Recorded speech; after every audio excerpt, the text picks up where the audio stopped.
Hola chicos, ¿qué tal? Estamos nuevamente en un video de análisis de inicio de semana. Los temas que vamos a ver son los siguientes, así es que empecemos.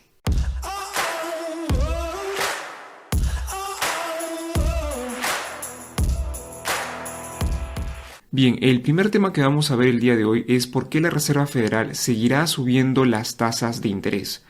Pues número uno, porque los precios de vivienda podrían haber tocado fondo y están empezando a subir nuevamente, lo que indicaría pues que la economía va muy bien. Luego también se han disparado las ventas de viviendas nuevas, se esperaba, una disminución mes tras mes en mayo de 1.2, pero se han disparado a 12.2%. También porque los pedidos de bienes duraderos se disparan inesperadamente en mayo. Se esperaba una caída de 0.9%, pero se tuvo un salto de 1.7%. Entonces vemos que la economía, por ejemplo, al menos a nivel de vivienda y a nivel de pedidos de bienes duraderos, pues están bastante bien. Luego también vemos que han mejorado ligeramente las expectativas y la confianza del consumidor según The Conference Board. Luego también que la inflación PCE Core está persistiendo. Todavía vemos que se sigue lateralizando aquí en este 4.7, 4.6 y no hay cuando salga la inflación que excluye energía y alimentos de este rango. El consumo personal ha aumentado 4.2%, revisado al alza desde un 3.8%, y esto se debe debido al mayor gasto en bienes. Acá tenemos el desglose, ya los consumidores pues están dejando bienes duraderos, ya están dejando bienes, digamos este tipo de bienes, y ya están empezando a hacer gasto de servicios, como por ejemplo en transporte, en servicios financieros, servicios recreacionales, ¿no? Y esto nos indicaría que la economía, los ciudadanos norteamericanos aún tienen capacidad de gasto, posiblemente algunas gráficas que hemos visto en videos anteriores. Bien, también caen los subsidios por desempleo. Han caído, ya quiere decir que la gente está solicitando menos subsidios por desempleo, y esto lógicamente pues para la Fed es un signo de que todavía las tasas de interés no están aún en un nivel bastante restrictivo. Luego el PBI, el último dato del PBI pues ha salido positivo, ¿no? El dato de la semana anterior del primer trimestre del año 2023 ha salido bastante positivo, está en un 2%, lo que se ubica en esa tendencia de largo plazo de un crecimiento del PBI bastante aceptable que ha tenido Estados Unidos a lo largo de los últimos años. Y debido a esto, pues, por ejemplo, el rendimiento de los bonos a 2 años, pues han subido, ¿no? Ha subido aquí, y esto se debe, pues, a que hay una probabilidad del 86% para una subida de 25 puntos básicos en la próxima reunión de julio. Y también el mercado está cotizando una tasa terminal más alta, debido a todos los, digamos, buenos indicadores que tenemos anteriormente. Es que pues ahora el mercado cotiza a la tasa terminal, la tasa donde ya la Reserva Federal a partir de ese momento o la va a mantener o va a caer, es ligeramente más alta, ¿no? Y también porque la Fed seguiría subiendo las tasas de interés, pues porque Jerome Powell también lo ha mencionado. En la cuarta conferencia de estabilidad financiera organizada por el Banco de España y el Centro de Estudios Monetarios Financieros, Jerome Powell ha mencionado que el sistema bancario es sólido y resistente. Los flujos de depósitos se han estabilizado y las tensiones han reducido. Y también ha indicado que al menos 2 nuevas subidas de tipos de interés hasta que finalice el año, este año 2023. Entonces, Jerome Powell también nos lo ha mencionado y la subida de tipos de interés es muy probable. Actualmente, el mercado, según lo que nos dice CME Group, las probabilidades para una subida de 25 puntos básicos se sitúan actualmente al 3 de julio en un 89.9%. Lo vemos aquí, vemos de aquí a aquí que cada vez ha ido subiendo, ¿no? Hace un mes 53, 74, 86.8 y ahora estamos prácticamente en 90% de probabilidad para una subida de 25 puntos básicos en la reunión del 26 de julio. Y ahora quiero que veamos algunos efectos que nos han traído, que nos están dejando las tasas de interés actualmente. Son gráficas, algunas nuevas y otras que hemos visto en videos anteriores, posiblemente a más detalles, y estos son solamente algunos efectos de las tasas de interés, no son todos los efectos que nos está originando, pero bueno, son las gráficas que tenemos durante esta semana. Bien, las condiciones crediticias más estrictas suelen preceder a la debilidad del mercado laboral. Lo hemos visto claramente aquí y este es un efecto de las tasas de interés, ¿no? Aumentan las condiciones crediticias y esto ocasiona, pues, o puede ocasionar un mercado laboral más débil. Luego también Apollo Research nos dice que los datos semanales de declaraciones de quiebra corporativa han comenzado a deteriorarse significativamente en las últimas semanas. Vemos este gran salto y vemos que incluso ahora la cantidad de bancarrotas que se tienen es mayor a la que se tuvo en la pandemia y nos estamos acercando a bancarrotas que se tenían en los años 2008-2009, plena crisis financiera. Otro efecto también, justamente con respecto al tema anterior, es que este posicionamiento que tienen las carteras, según lo que indica aquí Goldman Sachs en su Prime Book, es que todavía este posicionamiento en bancos, tanto en bancos generales como en bancos regionales, pues sigue cayendo, ¿no? Continúa esta caída y actualmente se encuentra en el nivel más bajo en los últimos 5 años. Aquí esto se debe al dato regional, ¿ya? Luego también otros efectos es justamente en el tema de los inventarios, ¿ya?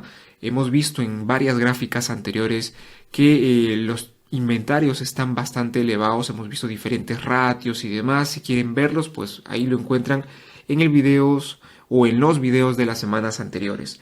Pero aquí esta gráfica nos indica las menciones del destocking, de la reducción de existencias que se están presentando en los earning calls y vemos que cada vez esto está aumentando, ¿no? Cada vez se menciona más veces la reducción de existencias en compañías del S&P 500. Luego también Goldman Sachs nos dice que el consenso espera que el crecimiento de las ganancias por acción de los EPS año a año alcance un mínimo de menos 8% en este segundo trimestre del 2023, que ya creo que se vienen en la tercera semana de julio. Entonces esto también es un efecto de las tasas de interés.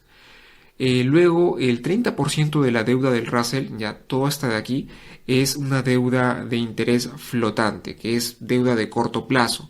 Y vemos que pues esto es perjudicial porque las compañías, al menos las compañías del Russell del 2000, el 30% de su financiamiento se debe a tasas de interés altas, tasas de interés que tenemos actualmente.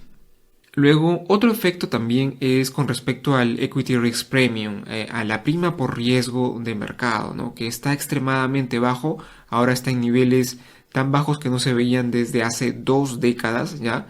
Y pues lo que sucede es que durante periodos de estrés que vemos que surgen en estos momentos, el Equity Risk Premium sube muy rápidamente y puede subir muy rápidamente desde 200 puntos hasta 350 puntos o 500 puntos en momentos de estrés bastante elevados. ¿Y cuál es el efecto? ¿Qué es lo que nos quiere decir esto? Pues para recordar un poco, el Equity Risk Premium es ese riesgo o esa expectativa de riesgo que generan los rendimientos del mercado menos el descuento que tienen por el riesgo de, el riesgo por las tasas de interés, ¿no? Por los bonos del tesoro. Y vemos que lógicamente esto ha aumentado tanto, el rendimiento de los bonos ha aumentado tanto porque las tasas de interés son elevadas, que ahora pues es o resulta más atractiva la renta fija, porque esto ha elevado tanto que la diferencia entre el rendimiento esperado por el mercado menos el rendimiento de los activos de renta fija, pues es mínimo. Y esto es lo que nos está marcando justamente que esto esté en niveles tan bajos.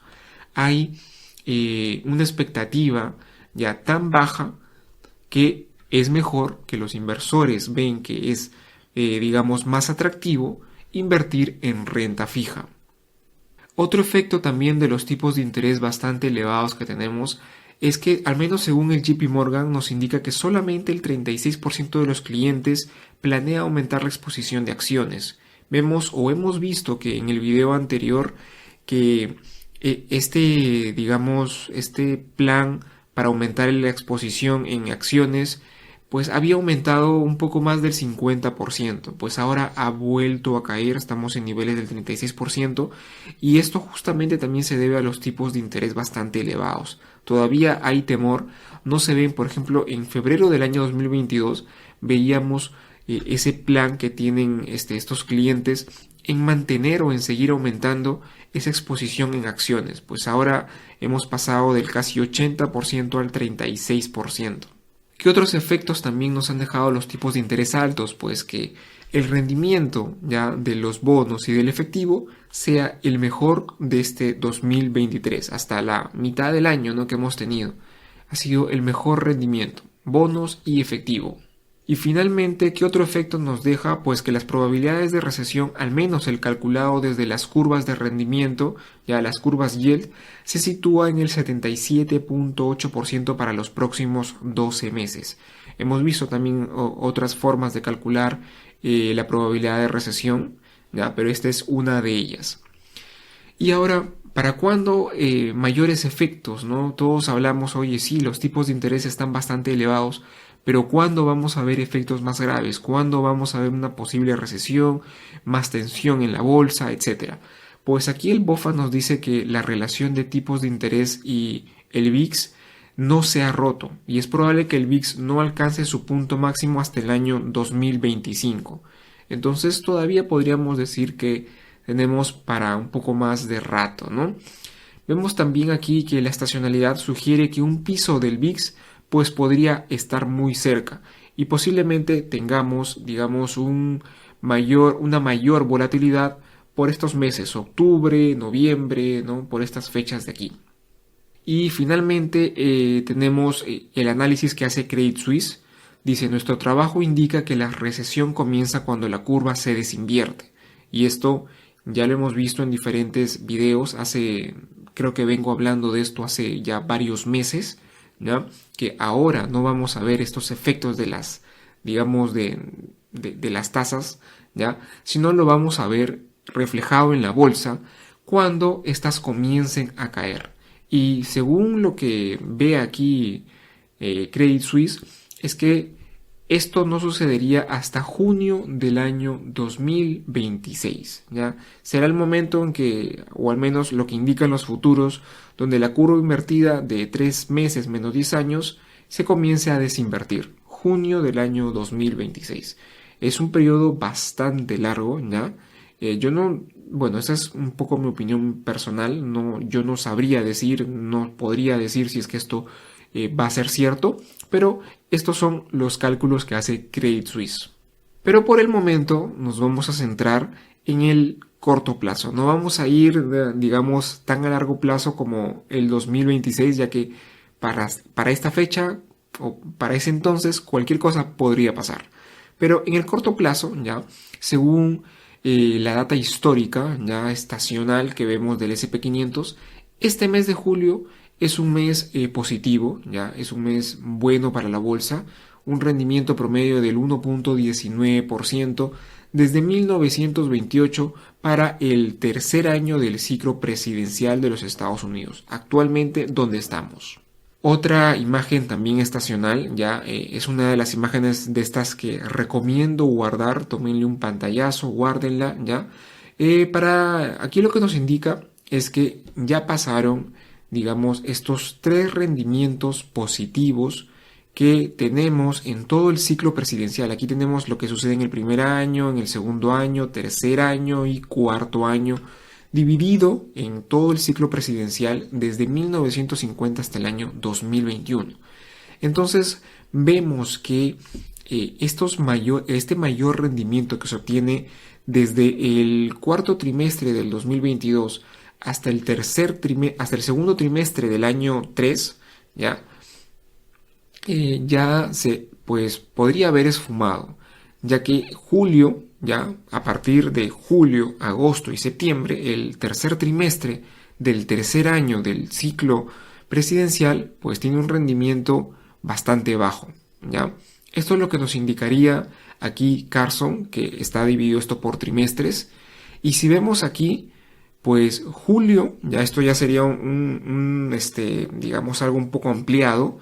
Vemos que julio es positivo, pero los meses que son negativos son pues agosto y septiembre, ¿ya? Octubre y noviembre positivo, negativo, pero agosto y septiembre son meses negativos. Por eso posiblemente es que este rendimiento que nos arroja este tercer trimestre de este año es pequeño. Bien, y ahora, ¿qué pasa en la bolsa, que es nuestro siguiente tema? Pues el SP500 ahora ha superado, de forma relativa comparándose con los bonos, ha superado este rango de 15 meses, ¿ya? ¿Qué más? Pues el Nasdaq ha registrado un 32%, su mejor primer semestre del año desde 1983. Es un primer medio año excelente que ha tenido el Nasdaq, y esto, comparando con el año anterior, que ha sido pues el peor trimestre, el peor semestre de la historia del Nasdaq. Y nuevamente, para aquellos que les gusta el Nasdaq, pues vemos que este mes de julio y agosto, de julio al menos, es un mes positivo para el Nasdaq, según esta gráfica de Goldman Sachs, que nos dice la estacionalidad del Nasdaq desde 1985 hasta el 2022. Estamos aquí ya en julio, estamos iniciando julio, y el rendimiento pues es positivo para el Nasdaq. Vemos también que con 15 años consecutivos, el Nasdaq ha tenido 15 años consecutivos en verde en este mes de julio, lo que representaría el 40% de todos los meses de julio entre 1985 y el 2022. Esta gráfica de aquí es una de esas gráficas que recomiendo que guarden, en especial para aquellos que les gusta el Nasdaq 100, las tecnológicas. Bien, también Goldman Sachs nos indica que según sus análisis macro que hace, su modelo macro que hace, pues el Russell 2000 debería subir un 14% en los próximos 12 meses. Luego también vemos que la inteligencia artificial pues va a aumentar el EPS del SP500 en los próximos 20 años a un CAGR del 5.4%, si es que se incluye este boost sobre la productividad. Bien, el sentimiento también de los inversores bajistas ha caído a su nivel más bajo desde agosto del año 2021. Luego, los indicadores también de sentimiento minorista de brokers están de vuelta en mínimos de largo plazo, ¿ya? Y vemos que es probable que de aquí veamos que este sentimiento comienza también a aumentar. Luego también la asignación de acciones por parte de los clientes del BOFA pues está por encima del promedio histórico. No hemos caído, esta asignación en acciones no ha caído como por ejemplo en momentos de crisis, ¿no? Que se han tenido por acá niveles del 39% o incluso por aquí, por la pandemia, ¿no? Un 54%. La verdad es que el posicionamiento, la asignación en acciones, pues todavía sigue siendo bastante fuerte, bastante elevado, para todo lo que está pasando con al menos los tipos de interés que hemos visto antes. Luego también la asignación en efectivo de clientes del BOFA está por debajo del nivel promedio, ¿ya? Es un nivel también que nos indicaría cierta tranquilidad, porque esto suele saltar en periodos de crisis, como lo hemos visto aquí, un 21% para febrero del año 2009 y también por aquí por la pandemia. Y también, ¿qué pasa en la bolsa? Pues hay cierta locura con respecto a la inteligencia artificial, tanto así que el capital de riesgo ha superado los 10.000 millones de dólares en todos los, financiamientos con respecto a la inteligencia artificial generativa, ¿ya? Es un salto increíble lo que ha pasado con el venture capital y todo ese dinero que se va para la inteligencia artificial generativa. Y solamente para recordar, esto es lo que pasa con igual el venture capital, pero en temas cripto. Vemos que desde el año 2000, el primer trimestre del año 2021, esto ha ido aumentando, ya se llegó a niveles que pasaban los 10.000 millones de dólares, algo muy similar a lo que hemos visto aquí, y a partir de ese punto pues todo comenzó a caer, ¿no?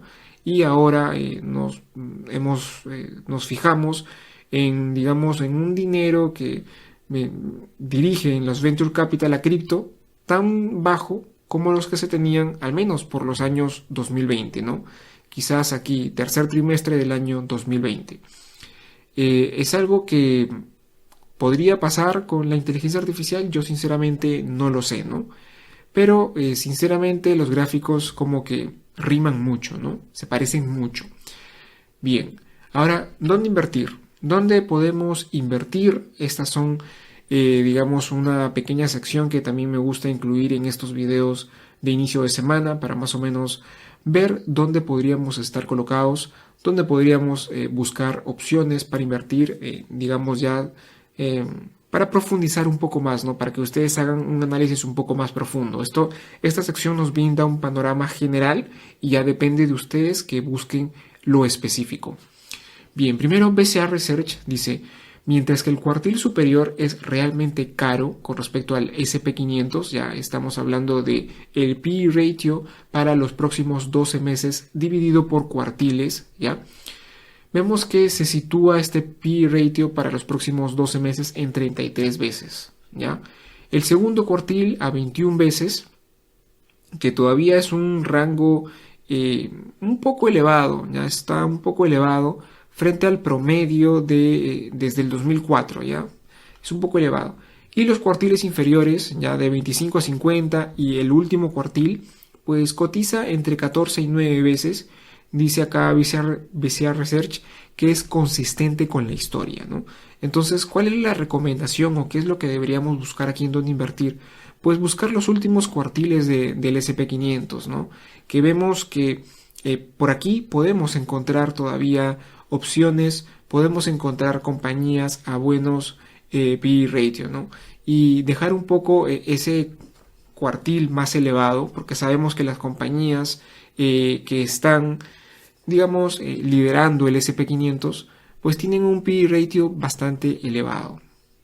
Bien, también, ¿dónde invertir? Bueno, ya a principios de este año, ya desde aquí, se está, digamos, dejando de lado las compañías zombies. Ya esto ha sucedido, este cambio ha sucedido a partir de marzo, más o menos, y vemos que el SP500 pues ha ganado al rendimiento de las compañías zombie, compañías que no generan ingresos. ¿Ya? Y esto también es algo bueno, ya es algo que nos indica que todavía lo que sucede con el SP500, pese a la volatilidad que tiene, pues no está tan arriesgado como en otras veces, ¿no? Donde pues los inversores simplemente invertían en cualquier compañía, incluso en compañías que no generaban rendimientos, no generaban ganancias, ¿ya? Perdón, no generaban ganancias. Y si bien es cierto, esto ha aumentado, pero aún no logra sobrepasar el rendimiento del SP500.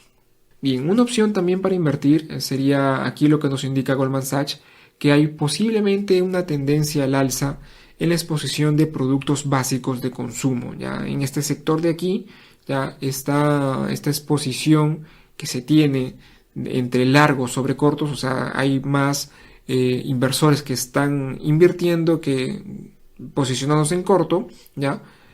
Aquí en el sector de básicos de consumo, ¿ya? Entonces, pues aquí podría ser cuestión de echarse a buscar un poco por esto, porque esto podría, pues, aumentar. Hemos visto que esta asignación puede llegar, al menos en los que nos brinda aquí Goldman Sachs, hasta una asignación de 2.6%. Y también tenemos aquí una gráfica muy interesante que es el PE ratio para los próximos 12 meses. Vemos que Estados Unidos lógicamente está por encima de ese promedio histórico de los últimos 20 años, ¿ya? Está bastante elevado, por cierto.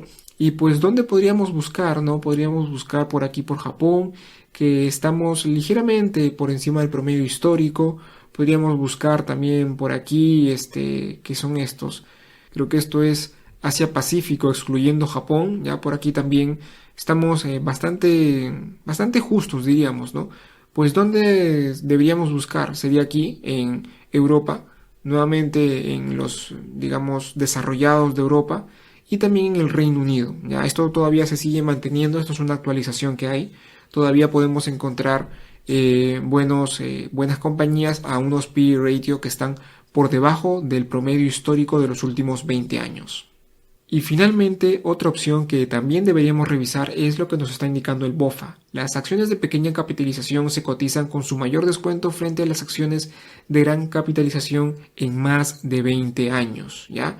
Y la única brecha de valorización más grande en los últimos 50 años fue pues la caída de las .com. Y entonces, ojo con esto, ya yo vengo repitiendo sobre este tema hace varios videos atrás, hace varios meses. Ojo con las compañías de pequeña capitalización. Bien, y ahora veamos rápidamente los resultados trimestrales para esta semana, que sinceramente solamente tenemos estas 3 compañías, nada más que decir aquí. Ahora, con respecto a los datos macro, ya, el día de hoy, lunes, va a ser un feriado, pero solamente de mediodía, ya. La bolsa va a cerrar a la 1 de la tarde, así es que si es que piensan abrir y cerrar posiciones, pues tener bastante cuidado. El día feriado es el día de mañana martes, ya.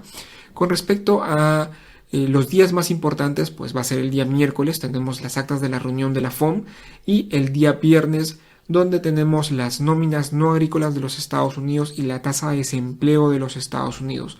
Ojo con estos indicadores, que si salen positivos, pues la probabilidad de una subida de tipos de interés podría llegar a superar ese 90% que estamos viendo actualmente. Bien, y ahora veamos rápidamente el análisis técnico del S&P 500. Bien, vámonos a gráficas mensuales. Ya cerró mes, así es que podemos ver esta gráfica mensual. Y bueno, tenemos aquí una vela verde muy amplia, ya es un signo muy positivo para el S&P 500, lo que nos podría estar indicando que hay una gran probabilidad de que esto pues suba, hay una gran fortaleza en el S&P 500 para que esto siga subiendo. Esto no quita que en el corto plazo, ya en todo este mes, pues tengamos una pequeña caída, para luego seguir subiendo. Vámonos a gráficas de 4 horas, ya. Y bueno, estamos aquí en este rango de aquí. Si bien es cierto, se ha pasado ligeramente, ya hemos tenido acá un gap amplio, ya, pero el salto se ubica en esta zona de aquí, en este pequeño rango de aquí, igual que aquí. Ha pasado ligeramente, pero es lo mismo, ya. Yo no veo aún un movimiento fuerte que nos indique que podríamos irnos aquí a este nivel, ya es un movimiento fuerte, ya, pero podría pasar. ¿Qué es lo que puede pasar ahora esta semana? Pues nuevamente tener aquí una caída aquí, o que pues de aquí el S&P 500 suba, ¿no? Y ahora, ¿de qué va a depender esto? Pues esto va a depender, número uno, de las actas de la FOM, ya va a depender de qué es lo que dicen esas actas de la FOM, y finalmente hasta el día viernes lo que suceda con las nóminas no agrícolas y las tasas de desempleo. Si son datos muy positivos, pues va a aumentar la probabilidad de subida de tipos de interés, lo que va a hacer que el S&P 500 aquí pues caiga, ¿no? Y en el peor de los casos, pues yo creo que llegaría hasta aquí, ¿no? Este sería el primer escenario. No creo que pasemos de esto. Creo que ya este nivel de aquí se ha hecho un nivel de soporte ahora, un nivel de soporte importante.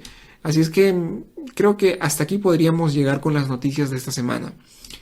¿Y qué es lo que puede pasar? Pues para que el S&P 500 siga subiendo, pues simplemente todo lo contrario, ¿no? Que las actas de la FOM por ahí no sean positivas para la bolsa, que los datos de desempleo no sean positivos para la bolsa. Entonces por ahí puede hacer que el S&P 500 suba, ¿no? Información positiva para la bolsa. Entonces creo que no hay nada más que decir por aquí, ¿ya? Por ahora estamos en este rango, vamos a ver si salimos de este pequeño rango de aquí, ¿ya? Pero no hay nada más que decir aquí. Lo dejamos hasta este punto, ¿ya? Y ya veremos para la siguiente semana qué es lo que sucede. Así es que esto ha sido todo por este video. Un saludo y que tengan excelentes inversiones.